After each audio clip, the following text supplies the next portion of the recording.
Hi friends, welcome to my channel. আজকে আপনাদের সাথে শেয়ার করব মিষ্টি আলু বা রাঙা আলুর প্যানকেক কী করে বানাতে হয় বাচ্চাদের জন্য, যেটা ভীষণই হেলদি আর টেস্টি আর বেবিদের জন্য একদম পারফেক্ট। তো এর জন্য লাগবে একটা অবশ্যই মিষ্টি আলু আর একটা ডিম। মাত্র এই দুটো উপকরণ দিয়েই আমরা আজকের রেসিপিটাকে বানিয়ে ফেলবো। তো এর জন্য প্রথমেই আমরা রাঙা আলুটাকে ভালো করে ধুয়ে নিয়ে আমরা মাঝখান দিয়ে টুকরো করে নেব এবং এটাকে ভালো করে আমরা প্রেসার কুকারে দিয়ে সিদ্ধ করে নেব।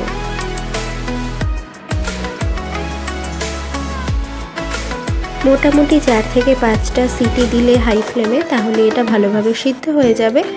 এরপরে সিদ্ধ করে নেওয়ার পরে আমরা এর খোসাটাকে ভালোভাবে আমরা ছাড়িয়ে নেব। মিষ্টি আলু বা রাঙা আলুর মধ্যে থাকে প্রচুর পরিমাণে vitamin A, vitamin C, fibre, potassium, যা বেবিদের হেলদি ডেভেলপমেন্টের জন্য আর হেলদি ওয়েট গেনের জন্য ভীষণ ভালো একটা সুপারফুড। তো এরপরে আমরা এই মিষ্টি আলুটাকে ফর্কের সাহায্যে আমরা ভালো করে ম্যাশ করে নেব।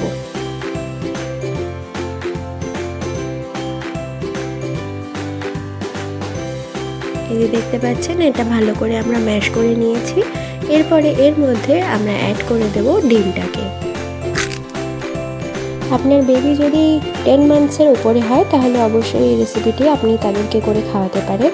তো এরপরে ডিমটাকে আমরা মিষ্টি আলুর সাথে ভালো করে মিশিয়ে নেব আর একটা ক্রিমি ব্যাটার তৈরি করে নেব। এরপরে আমি এর মধ্যে অ্যাড করব 1 চামচ হানি। এটা একদম অপশনাল, আপনারা চাইলে এটাকে স্কিপ করতে পারেন।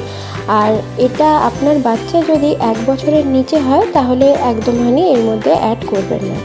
তো এবার এই ব্যাটারটাকে আমরা ভালো করে মিক্স করে নিয়ে একটা ক্রিমি আর স্মুথ ব্যাটার বানিয়ে নেব।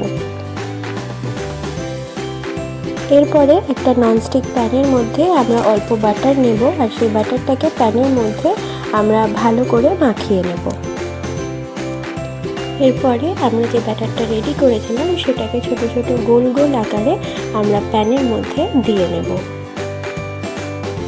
এই রেসিপিটা যদি আপনাদের ভালো লাগে তাহলে অবশ্যই লাইক আর শেয়ার করে দেবেন। আর এইরকমই আরও হেলদি আর বেবি ফুডের রেসিপি পাওয়ার জন্য চ্যানেলটাকে সাবস্ক্রাইব করতে ভুলবেন না। এবারে পুরো ব্যাটারটাকেই আমরা এরকমভাবে ছোট ছোট গোল গোল করে পুরো প্যানের মধ্যে দিয়ে নেব। তারপরে আমরা এটাকে ঢাকা দিয়ে 5 মিনিটের জন্য এইভাবে রেখে দেব। আর মনে রাখবেন যে ফ্লেমটা হবে সেটা কিন্তু একদম লো আছে আপনারা রাখবেন।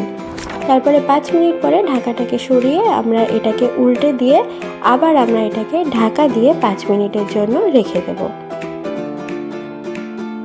5 মিনিট পরে ঢাকাটা খুলে দিলেই আপনাদের রেডি হয়ে যাবে মিষ্টি আলু বা রাঙা আলুর প্যানকেক, যেটা আপনারা গরম গরম সার্ভ করবেন আপনাদের বেবিদেরকে।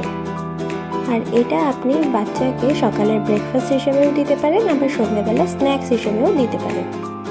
যেহেতু এই রেসিপিটা খেতে একটু মিষ্টি হয় তাই বাচ্চারা এটাকে ভীষণই ভালোবাসে এবং কোনো রকম ঝামেলা ছাড়াই এরা এটাকে খেয়ে নেয়। আর এই রেসিপিটা বানাতে আপনাদের একদম বেশি টাইমও লাগবে না। তো এইরকমই ইজি আর হেলদি রেসিপি পাওয়ার জন্য চ্যানেলটাকে অবশ্যই সাবস্ক্রাইব করবেন। By friends.